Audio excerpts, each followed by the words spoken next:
welcome back to Lena My Name, Luna the Moon, Lena Luna's Tarot channel. And this time we are reading for Jay, and we're reading into their love life. It's a love reading, and once again, I will disclaim that I am not a professional reader. I do this as a hobby, and so please just be nice and take what resonates and leave the rest. To me, tarot cards, spiritual things aside, it is an opportunity for you to connect to your inner self and your subconscious. So please, whatever feelings and or thoughts arises during the reading, please embrace them, acknowledge them, and try to understand them. And also, this is your own situation, so you yourself will know about it the best. And if you are not ready for possibly harsh words or things that you might not want to listen, then please do not proceed any further, because I will say whatever the cards lead me to think and say, because I feel like it's relevant to, and because it's literally what I'm being told by the cards. So yeah, with that in mind, if you want to, please continue, and after the reading, please communicate with me about your thoughts on a reading, and please consider to comment, like, and or subscribe, and share my channel with your friends. And last but not least, I do post personal readings weekly and pick a card readings weekly. If you're not the person that requested this reading, then feel free to reach out to me with any ideas of pick a card readings, or also with like personal reading requests, although it might take some time until I do your reading. And my personal contacts details are listed in the description box below. And that's about it. Thank you so much for listening to me ramble, and let's get right into the reading. So your tarot card is the 5 of Cups in reverse. Okay, so the number 5 talks about conflict, loss, and or chaos, and the Suit of Cups usually talks about emotions, relationships, intimacy, and or creativity. And it's also a water card, so you or maybe the person involved might be a water sign. Because this is a love reading, I'll look more into that rather than the characteristic of the situation. But also, you know what, I'll still say it. Look, okay, so first off, the water signs are Cancer, Scorpio, and or Pisces. And water characteristics are like very like versatile, because it can change the strength, like the strength of the water can be changed by the momentum, and like things can be like water that's very smooth, like those, you know, like from those sink, those water like some like water that's not rushing out, it's super gentle and smooth, but then also water that's like super rapid, like waterfalls, it's very harsh and tough, and it's painful when you got hit by it, you know. So it's very versatile. So this also may be the person's personality, or maybe that's how they might react to situations, like let's say, yeah, they might have a very big range of emotions. I mean, like everyone does, but like they might be more reactive to things. and maybe more unpredictable in terms of that way. And then water's also like makes me think of sensitivity. I mean, that makes sense because it's cups, and cups talks about emotions, you know. But yeah, that's about it from the service elements. And alright, and also because 5 talks about conflict, loss, and or chaos, let's take a look into these cups. So, there, like, you might have lost someone before, previously, in previous experiences. And because of how things look, like 3 cups out of 5 cups are fallen down, and then there's liquid that spilled out. And since there's also like red ink that's there, so it might be something that relates to a death, although it doesn't have to be. Or maybe it's more figurative in terms of like a death of a relationship. So like it can be as literal or as figurative as you want that to be, or as your situation is. It really depends on your situation. And then there's also this one that's, I think that's not red, and so that's like, it just like makes me feel of how you might not be ready for another relationship yet, because your emotions are just you're not recovered from your previous loss yet. Like, your emotions are spilled over and they're not yet picked up and filled. And I feel like you might need to focus more on that first.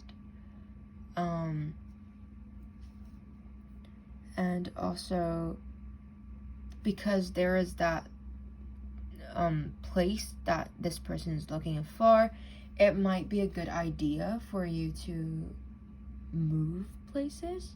Maybe the current place that you're at, or places that you frequently visit, might like constantly bring you back memories of that loss. So it might be a good idea to move on by moving to different places. And what else?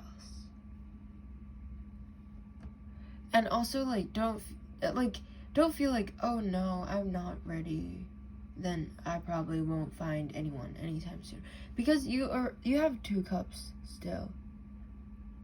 And you know what, okay, you're not ready yet. That's a very clear fact to me. I'm not sure whether or not that's accurate or whether or not you resonate, but like, you still have 2 cups. It's possible that you might meet that person first, and then they fill you up first, but you guys are not committed in a relationship yet. It's like not a relationship yet, because I don't think you're supposed to say yes to anyone and commit in a relationship when you are not yet filled, because you might rely on them for a lot of things, like validation and just like things like that, for them to fill you up. But if this filling you up act is like just subconscious and just like meeting them and then like just being with them, that subconsciously fills you up and you somehow just feel like you're complete again, or something like that. Although I'm not saying that you cannot be complete by yourself, but at the same time, like, I always talk about self-love, but it's also true that, like, something that I thought about right now, so maybe that this is more specific to your situation, it's that, like, people have to pick up themselves where they fall, right? Where they fell. So if that loss is due to a relationship, then possibly maybe you have to fill yourself back up by energy from other people, because maybe you got disapproved of before, maybe your self-esteem like went a lot lower. Like, although these, like, you need to focus on your self-worth and things like that.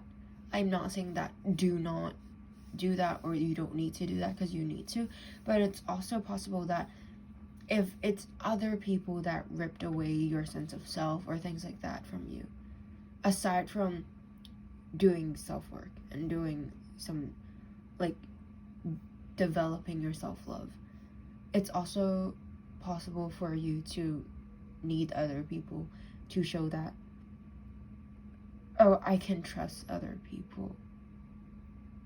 Like, do you get what I mean?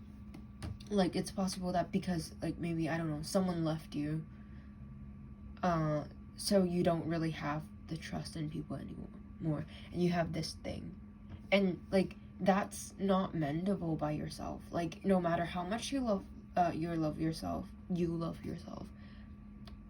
it's still possible to have that fear that someone will leave you again, or that the lack of trust in other people.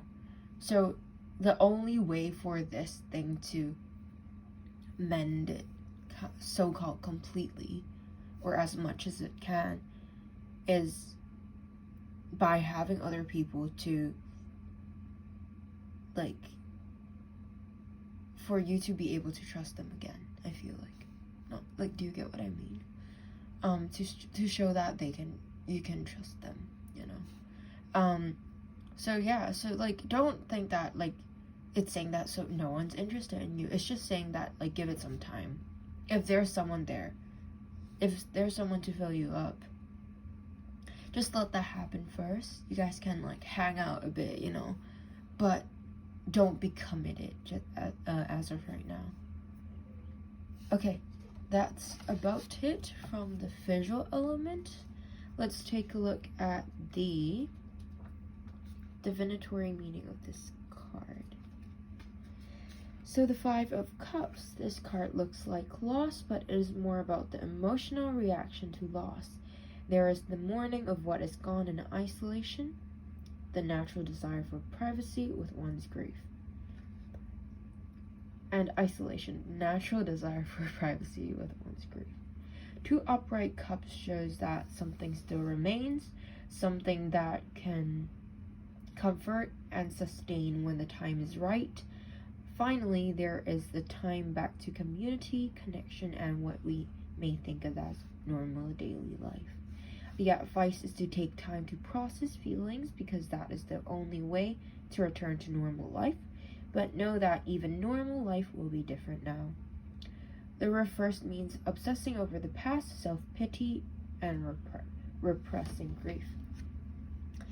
So, from the advice, I'm sure you know, but I'll just say is to just express your feelings. Let it all out, because there's no use letting it, like, pent up, because it's only going to get worse. It's only going to remain there, and, like, at one point you will explode. Because if you have if you pent up once, you might have the tendency to pent up, like, every single time, and then eventually you'll explode, and that's not good. Speaking from personal experiences, don't do that. Also, don't wallow in self-pity. You're sad. We know. Everyone's sad. It's okay. I'm not invalidating your pain. I'm just saying that your pain is valid,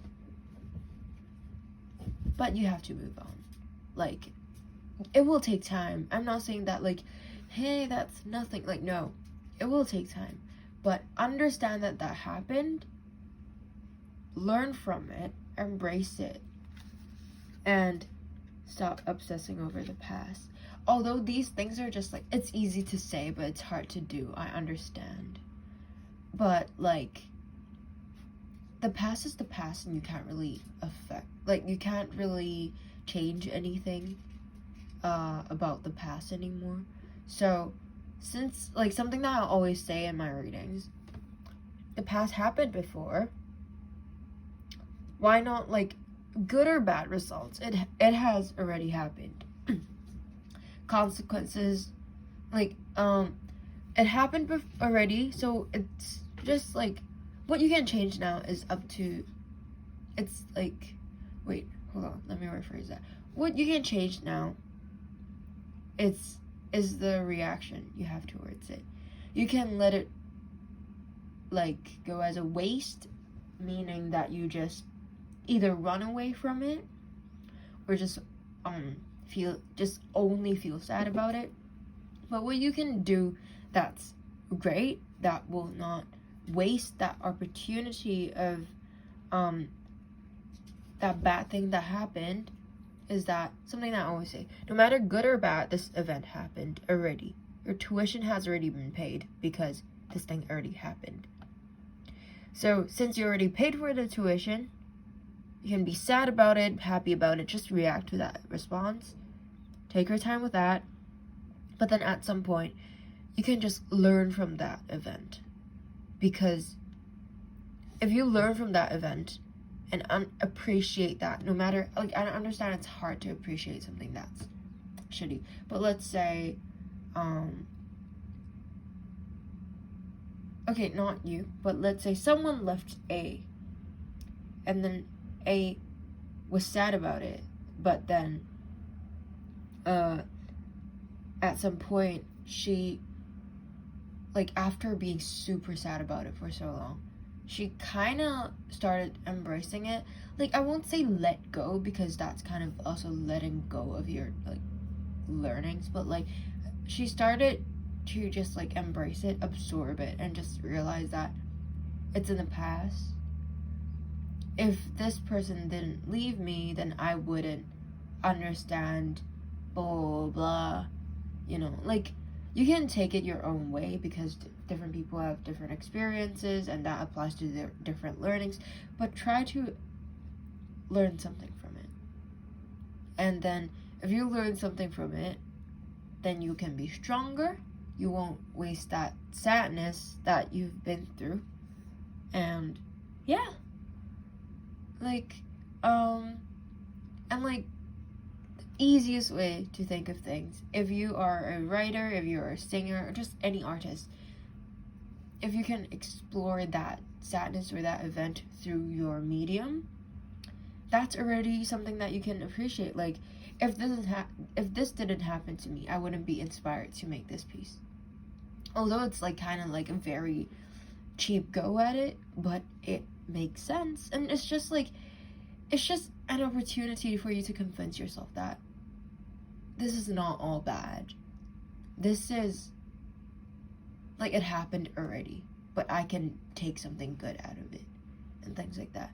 Although, like, of course, something that everyone can say is that, like, I've learned from it, and I can grow better as a person. That's, like, the thing that works for everything.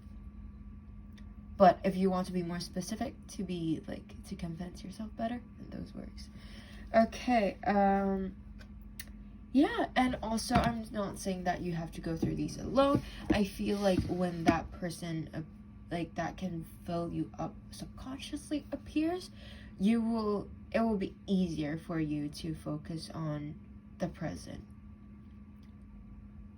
But just please remember, I know that you probably know this, but please remember that the past is unchangeable, but you can, like, you can change how you are in charge of how you react to it, now and the future. You are in charge of that. Okay, and that's about it for this card. And then let's take a look at what the moon is telling you. Yeah, like, it's, even the moon is telling you to, you know. It says, what do you need to release? It's the waning moon card. So I feel like that kind of goes well with this, because this card is kind of about, like, you know, just, like, obsessing over the past and things like that. So I feel like you can release bit by bit, or at least, like, try your best to, like, think less of that. It's, like, there's also, like, distract yourself. That's a very cheap go as well, but it works. kind of. And the more you distract yourself, the more you realize, like, you might get used to, like, not focusing that much on that thing. And then at some point, after distracting yourself for a really long time, you might be able to so-called let go of it, you know. Just, and of course there's that other person, things like that. But yeah, you do need to release some things. Let's take a look at the specifics of this card. The waning moon points to what's falling away. Life goes in cycles, and sometimes we need downtime or to let go. No matter when in the moon cycle you pulled this card, it's a sign that a situation has peaked, for better or worse. And it's time for you to go easier. It's the autumn and winter of the cycle. So what do you need to release? Almost certainly something from a situation you're asking about. This card can be very positive, but it can also be gently suggesting that you let something go. Wait, this card can be very positive, but it can still be gently suggesting that you letting something go and stop trying so hard. That doesn't make sense, but it does. I'm not sure what went wrong when I'm saying it, but basically something can be positive, but it's also gently saying that you need to let something go and stop trying so hard. Attuned to the moon is that it is safe to let go and move on. Additional meaning for this card is to move forward with as little resistance as possible. This is not the time to start a new project. Releasing emotional baggage is recommended now. Say sorry to someone. Do energetic work such as meditation or yoga. Soon you'll see what lies ahead. The teaching is that at the time of the waning cycle, take a moment to look up in the sky every night. You see the moon growing smaller and smaller as she moves from full to new again. It's the time when things are falling away. It's certain that it's not the time to cling on to anyone or anything. Drawing this card suggests your situation is in its autumn and winter phase. So hunker down and start the regeneration process. Yeah, I feel like these two cards lines up pretty well together, and I'm really sorry that this card is not that positive, like this reading is not so positive, but it is probably what you need to hear. So I hope that it still resonates. Please communicate your thoughts with me about your reading after you're done with the video. Thank you so much for letting me read for you. If you want another reading that's hopefully more positive, please do inform me about that. I will do that for you. And also, once again, please do consider to comment, like, and or subscribe. And yeah, that's about it. I do post personal readings and pick your card readings weekly, so please keep a look of that out. If you are already subscribed, then you should know about that. But that's about it. Thank you so much for letting me read for you once again, and bye-bye.